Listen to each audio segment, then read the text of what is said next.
Damos gracias a Dios por la presencia de cada uno esta tarde en los servicios de la Iglesia Bautista Misionera El Camino. Qué bueno estar juntos en la casa del Señor, alabando y bendiciendo el precioso nombre de nuestro Señor Jesucristo. Bueno, hoy seguimos adelante. Vamos a ver hasta dónde llegamos. Yo tengo dispuesto terminar la lección sobre la iglesia hoy, pero vamos a ver si lo logro. Entonces, vamos a terminar, si Dios lo permite, a las 3:20. Vamos a ver hasta dónde llegamos de aquí a cuando tenemos que terminar. Así que vamos con la lección de la escuela dominical de esta tarde y se titula La iglesia que Jesús edificó. La iglesia que Jesús edificó y vamos a estar estudiando acerca de, la aplicación es que el estudiante entenderá que en el cumplimiento de la misión de la iglesia, la fidelidad a la sana doctrina y las dos ordenanzas es clave. ¿Cuáles son las dos ordenanzas? ¿Cuáles son las dos ordenanzas de la iglesia? No, las dos ordenanzas. Esa es la comisión. ¿Cuáles son las dos ordenanzas?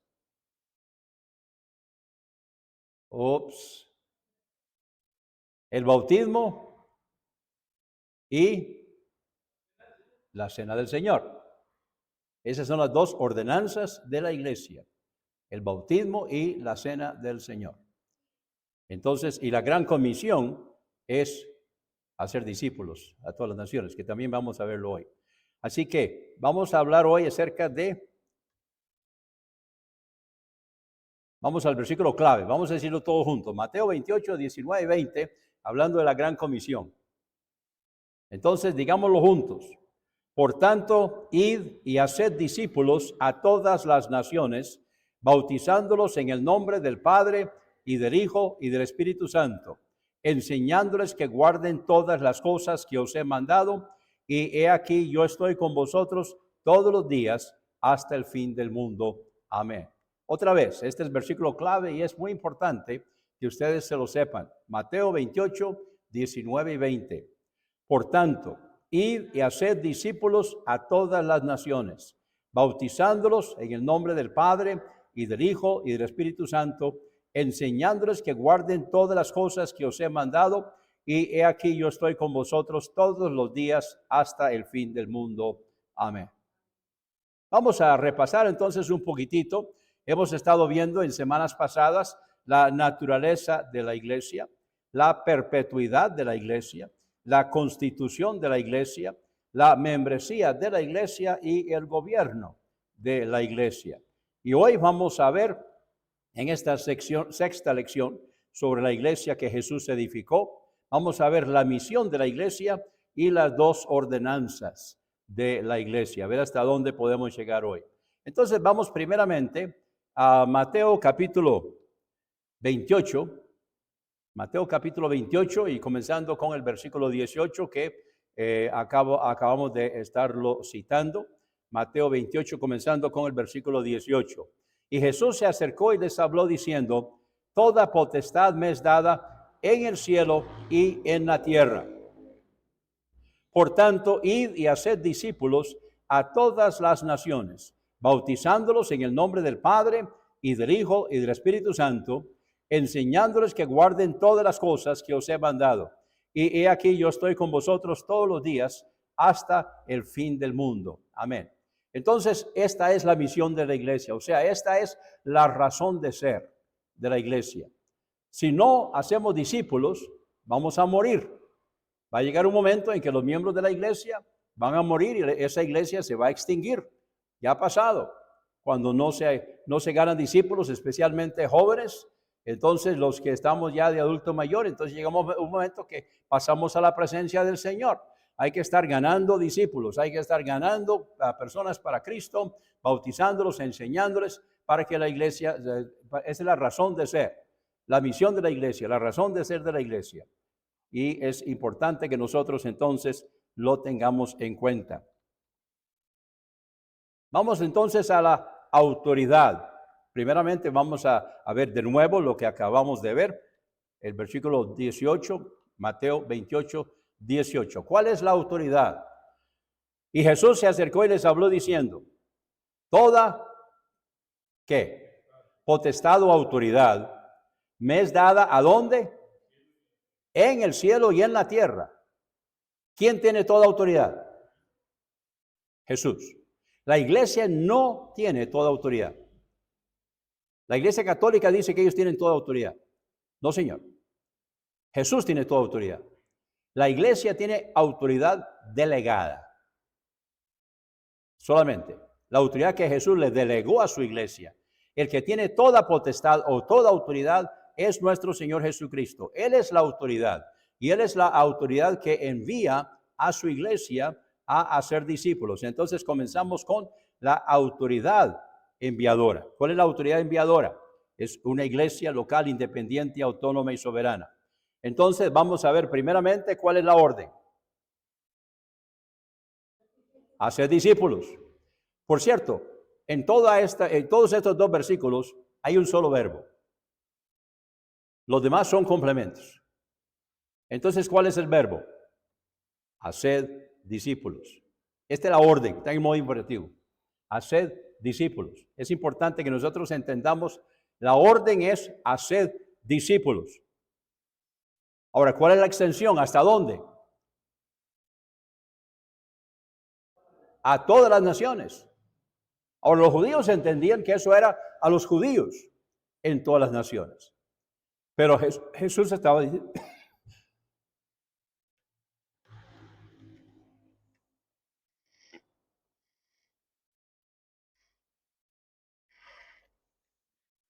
perdón, el cuerpo no funciona sin agua. Entonces, la extensión es a todas las naciones, no judíos en todas las naciones, como entendían los judíos, sino judíos y gentiles. Y ellos tuvieron que entender eso y tuvieron que aceptar eso.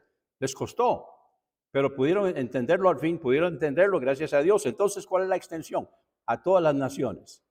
Vamos entonces ahora a Hechos capítulo 8. Vamos a ver cuál es la extensión. Vamos a Hechos 8, 1. Hechos 8, 1. Y Saulo consentía en su muerte. ¿La muerte de quién era esto? De Esteban, ¿verdad? Entonces Saulo consentía en su muerte. En aquel día hubo una gran persecución contra la iglesia que estaba en Jerusalén y todos fueron esparcidos por las tierras de Judea y de Samaria, salvo los apóstoles. Toda la iglesia se esparció. Debido a la persecución de Saulo de Tarso, solamente quedaron los apóstoles. Dice el versículo 4, pero los que fueron esparcidos iban por todas partes anunciando el evangelio. Y eso es lo que Jesús quería. Jesús les dijo en Hechos 1:8 que debían quedarse en Jerusalén hasta que recibieran el bautismo del Espíritu Santo. Bueno, recibieron el bautismo del Espíritu Santo. ¿Cuándo? ¿Cuándo? En el día de Pentecostés. Ok, bueno, ya lo tenían. Ahora, ¿qué esperan? No, ahí se quedaron, está muy bonito. Ahí estamos alabando al Señor, oh, aleluya. Gloria a Dios, aquí estamos alabando al Señor, estamos ganando gente aquí en Jerusalén, estamos ganando gente, sí, claro. Llegaron a tener tal vez entre 18,000 y 25,000 miembros de la iglesia de Jerusalén. Pero Jesús no les dijo que se quedaran en Jerusalén, sino que debían ir Jerusalén, Judea, Samaria y hasta lo último de la tierra. Pero ellos se quedaron en Jerusalén. Entonces Dios mandó a Saulo de Tarso que hiciera una persecución tan feroz contra la iglesia de Jerusalén que se dispersaron. Papi decía que eso era como cuando tiramos una piedra a un pozo de agua, ¿verdad? Y levanta olas. Entonces eso fue lo que pasó en la iglesia de Jerusalén, que eso es lo que el Señor quería. Entonces fueron esparcidos, pero los que fueron esparcidos estaban haciendo entonces los que Jesús quería que hicieran. Ellos iban anunciando el evangelio. Vamos ahora al capítulo 10. ¿Qué ocurrió en el capítulo 10 de los Hechos? Capítulo 10. Empieza con C. Cornelio. ¿Quién era Cornelio? Era un gentil, era un soldado romano. Es la primera vez que se le anuncia el evangelio. el evangelio a los gentiles.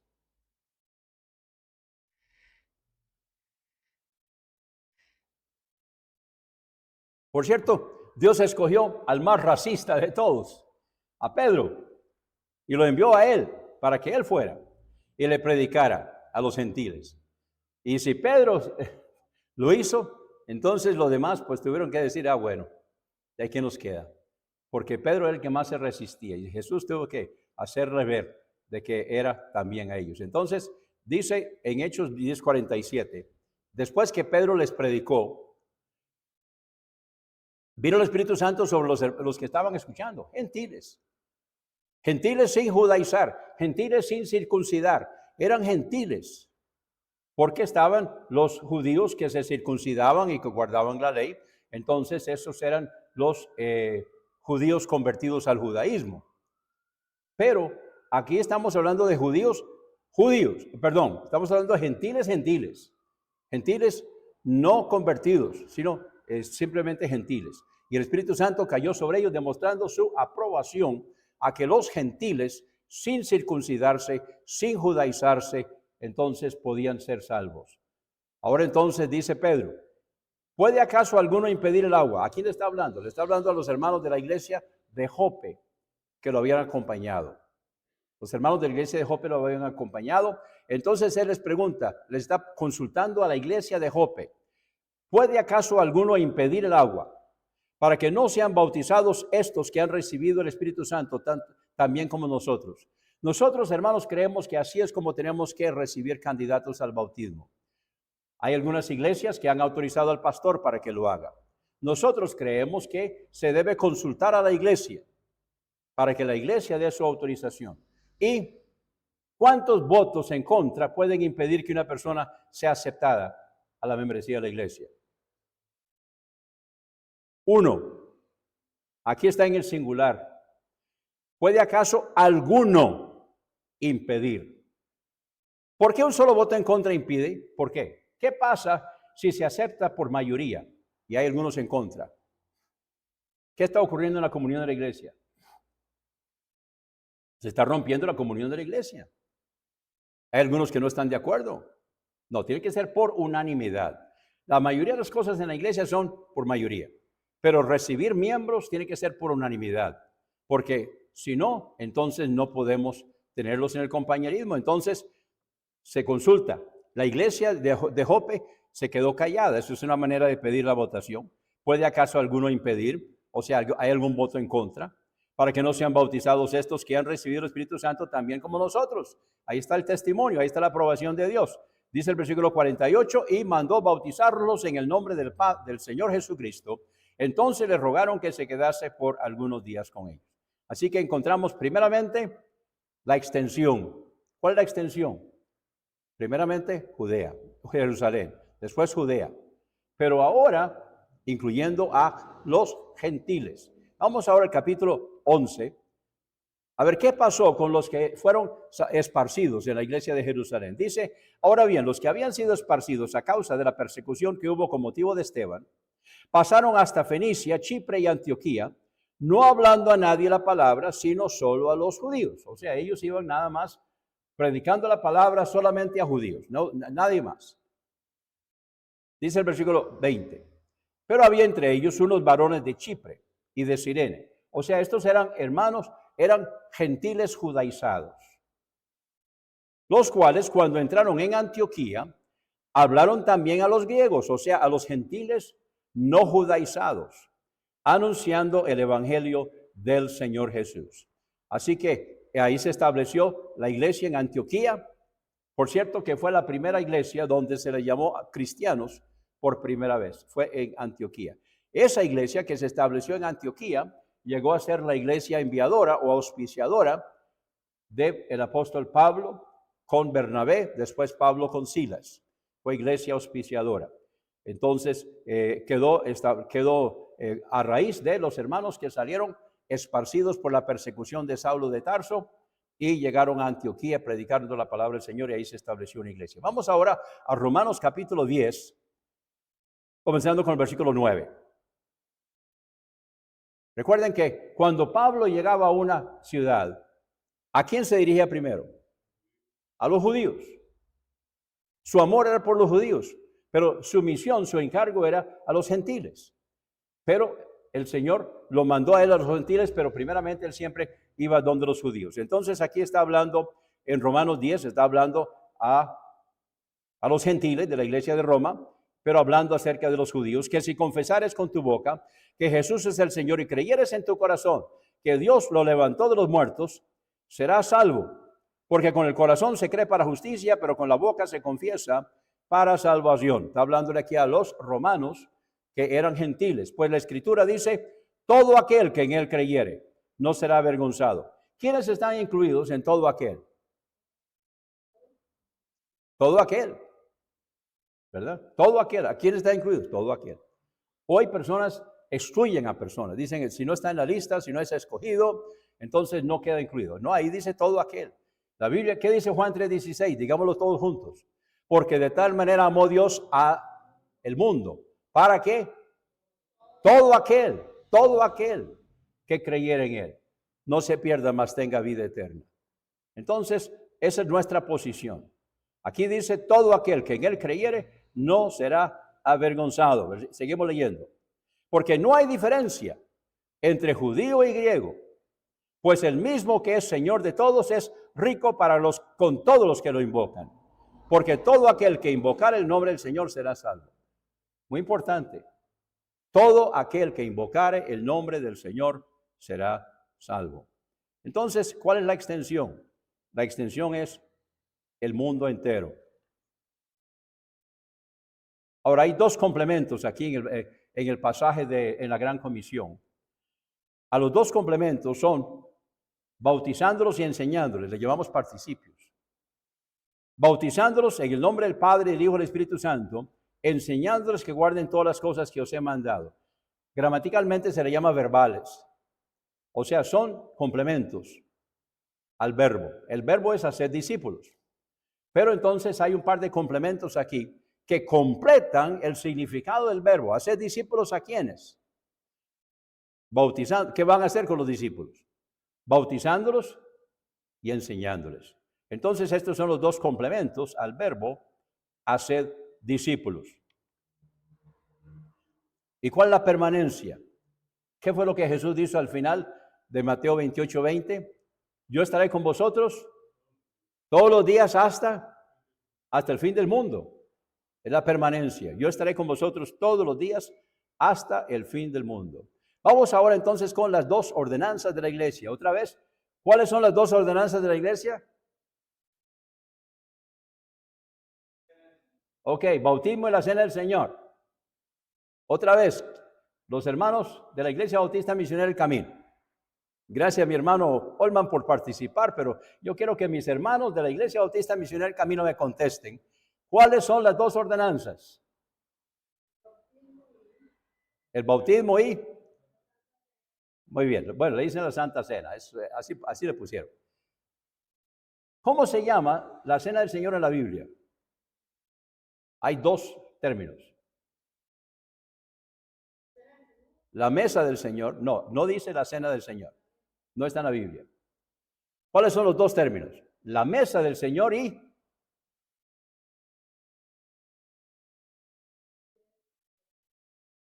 No, en cuanto a la cena. Se le llama la mesa del Señor y el partimiento del pan. Exactamente. Son los dos términos bíblicos, ¿verdad? Eso de la Santa Cena, eso le pusieron ahí eso. Pero no, es la cena del Señor tampoco está. Son términos que están ahí, pero es la mesa del Señor y el partimiento del pan. Son los dos términos bíblicos para referirse a esta ordenanza. Entonces, ¿cuáles son las dos ordenanzas? ¿Qué representan? Ok, perdón. ¿Cuáles son las dos ordenanzas? No.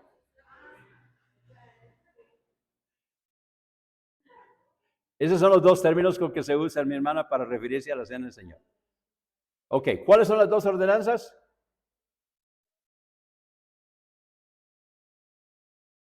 Bautismo y la cena del Señor. Ahora, ¿qué representan juntos el bautismo y la cena del Señor? Es muy importante. Esto es un sermón gráfico del Evangelio. ¿Qué es el Evangelio? Eso es lo que la palabra significa, buenas nuevas. Tiene razón. Pero ¿qué es? ¿Qué es el Evangelio? Exactamente, ese es el Evangelio. La muerte, sepultura y resurrección de nuestro Señor Jesucristo. Entonces vamos a 1 Corintios, capítulo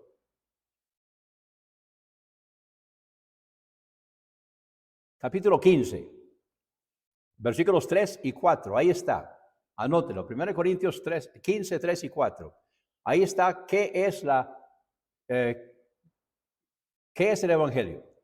Porque primeramente os he enseñado lo que asimismo recibí, que Cristo murió por nuestros pecados conforme a las Escrituras.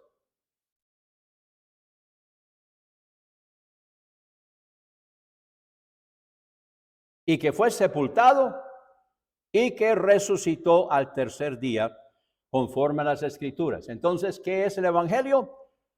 La muerte, sepultura y resurrección de nuestro Señor Jesucristo. Ahora sí, entonces, ¿cuál es la ordenanza que representa la muerte de Jesucristo? No. ¿Cuál es la ordenanza que representa la muerte? Tiene que la cena del Señor. Sí. Ahora sí, ¿cuál ordenanza representa la sepultura y resurrección? Ahora sí, el bautismo. Entonces se dan cuenta, juntas las dos ordenanzas están predicando en una forma gráfica la muerte, sepultura y resurrección de nuestro Señor Jesucristo. Es por eso que nosotros le ponemos tanto cuidado a cómo se administran las dos ordenanzas. De hecho, cuando estamos viendo a ver si una iglesia es una iglesia escritural, el primer lugar donde yo busco es cómo celebra las ordenanzas. ¿Cómo celebra las ordenanzas? Entonces, esta tarde vamos a averiguar, vamos a ver cómo es que se maneja eso. Vamos entonces a el candidato correcto. ¿Cuál es el candidato correcto? Para que se pueda bautizar, ¿cuál es la clase de candidato correcto?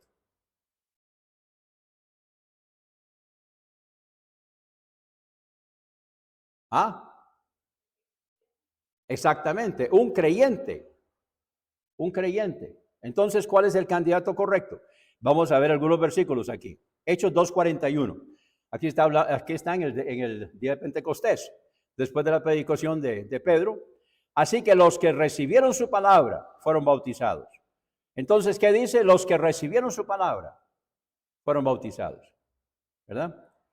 Ahora, dos cositas que quiero mencionar aquí. Ese no es el tema específico hoy, pero dos cositas. Dice, y se añadieron aquel día como 3,000 personas.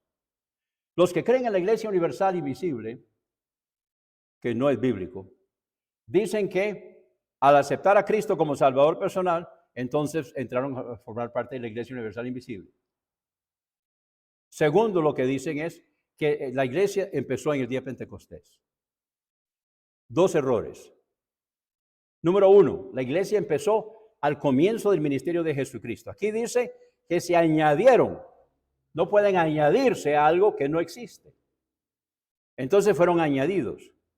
Y lo segundo, no fueron añadidos al creer, sino que fueron añadidos al bautizarse. Entonces, nosotros entramos, el bautismo es una manera para poder entrar a formar parte de una iglesia local, independiente, autónoma y soberana. Ahora, ¿qué pasa cuando aceptamos a Cristo como Salvador personal? Entramos a formar parte de la familia de Dios, donde Dios es nuestro Padre, Jesucristo es nuestro Salvador, nuestro hermano mayor, el Espíritu Santo es nuestro consolador y nuestro compañero inseparable. Somos miembros de la familia de Dios, somos hermanos en Cristo. No tiene nada que ver con la iglesia. La iglesia es otra cosa. Muy bien, entonces un candidato correcto. Número 1, el primer requisito para que un bautismo sea válido es candidato correcto. Ahí a la izquierda pueden ver cuáles son los 4 requisitos para que un bautismo sea válido. Entonces, el número 1 es candidato correcto. Número 2, propósito correcto. Ahora, ¿cuál es el propósito correcto? ¿Por qué se debe bautizar? Es una obediencia. Pero vamos a ver más en cuanto a eso. Vamos a ver cómo vemos aquí la obediencia. Hay 3 maneras que en una corte de justicia se prueba una verdad. Número 1, mandato específico. Número 2, ejemplo específico. O sea, lo vemos, ocurrió. Soy testigo de que ocurrió. Y número 3, se llama inferencia necesaria. O sea, una deducción lógica de los hechos. Ahora, vemos aquí entonces, número 1, tenemos un mandato específico para que nosotros podamos obedecer la palabra del Señor. Vamos a Marcos 16. Ahora, bueno, dejé fuera algunos ejemplos acá. Un momentito. Sigamos. Entonces, vamos aquí al ejemplo de Felipe. Entonces Felipe, abriendo su boca y comenzando desde esta escritura, le anunció el evangelio de Jesús. ¿A quién estaba hablando de Felipe? ¿Recuerdan allá en el desierto? Al eunuco. Dice el versículo 16, y yendo por el camino, llegaron a cierta agua y dijo el eunuco, aquí hay agua, ¿qué impide que yo sea bautizado? Entonces,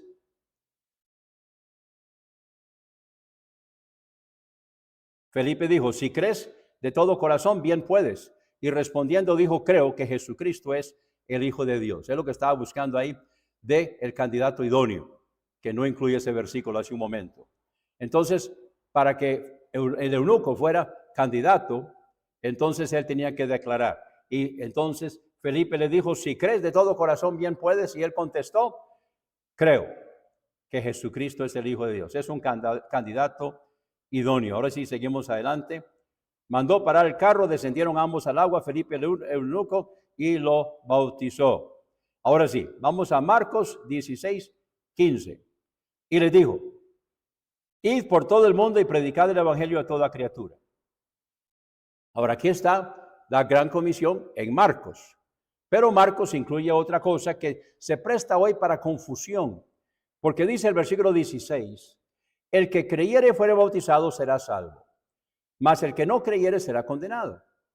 Entonces algunos que dicen y enseñan que hay que bautizarse para ser salvo, este es uno de los pasajes que ellos cogen para tratar de probarlo. Entonces vamos a examinarlo. Número 1, está en lo que llamamos gramaticalmente hablando el modo indicativo. ¿Qué es el modo indicativo? Es una declaración de un hecho. No es una condición, ni es un mandato, sino que es una declaración de un hecho. El que creyere y fuera bautizado será salvo. Lo voy a ilustrar. El que creyere y fuera bautizado y asiste a la iglesia y da los diezmos y evangeliza y predica, será salvo, ¿sí o no? Claro que sí. Pero no significa que son requisitos. O sea, usted puede hacer todo eso. Y ojalá que lo haga. Otra vez, ponga atención. El que creyere y fuera bautizado y diezma y comparte y enseña y no falta a un solo culto, será salvo, ¿sí o no? Sí, claro, es una declaración. ¿Sí? Pero no significa que tiene que hacer todo eso para ser salvo. ¿Entiende la diferencia? Es una simple declaración. Aquí es una declaración. El que creyere y fuera bautizado será salvo. Es una declaración. Ahora, ¿dónde está la parte negativa? Mas el que no creyere será condenado. Los que enseñan que hay que bautizarse para ser salvo, quisieran que ahí dijera, el que no creyere ni fuera bautizado será condenado. Ellos quisieran que dijera eso, pero no dice eso. Lo que dice es el que no creyere será condenado. Entonces, ¿dónde está la salvación? No en el bautismo. El bautismo es una declaración de fe. El bautismo es una obediencia. Pero el creer es el requisito para ser salvo. ¿Alguna pregunta? Sí, hermano. Usa el micrófono, por favor, hermano. Bueno, todos los que estaban antes de Cristo y los que bautizados, algunos, como el caso de Naamán, fue, digamos, invirtieron agua, pero eso no es un bautismo como tal. Y también, sí, Es el Antiguo Testamento. sí, el Antiguo Testamento. Y el caso más evidente fue el ladrón crucificado a la palabra de Cristo, no tuvo chance de bautizar. Es correcto. El que se convirtió en la cruz. ¿Sí? Y Jesús le dijo, hoy estarás conmigo, ¿a dónde? En el paraíso. Entonces ellos lo que dicen, bueno, es que el Señor hizo una excepción. La Biblia dice que Dios no hace acepción de personas. ¿Ok? Entonces, ellos dicen que hay que bautizarse para ser salvos. Nada que ver. Nada que ver. Hay que creer para ser salvo. Hay que arrepentirse, aceptar al Señor para ser salvo. Ok. Entonces, el que creyere y fuere bautizado será salvo. Vamos a Hechos 2:38.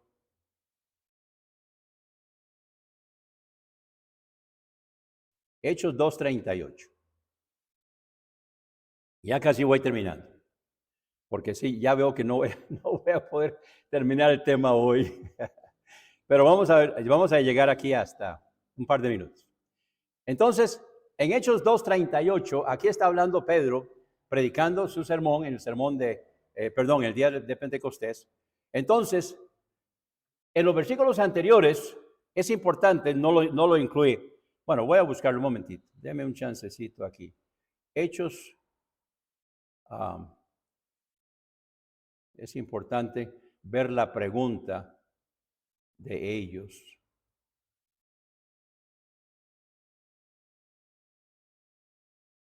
Versículo 37. Al oír esto se compungieron de corazón. Está hablando de los judíos que estaban ahí escuchando el sermón de Pedro. Y dijeron a Pedro y a los otros apóstoles, varones hermanos, ¿cuál es la pregunta? ¿Cuál es la pregunta? No dice qué haremos para ser salvos. Dice qué haremos. Es por eso que él incluye el bautismo. Porque no están preguntando qué haremos para ser salvos, sino qué haremos. O sea, es una pregunta amplia y la respuesta, por lo tanto, es amplia. Es por eso que entonces él les dice en el versículo 38, dice,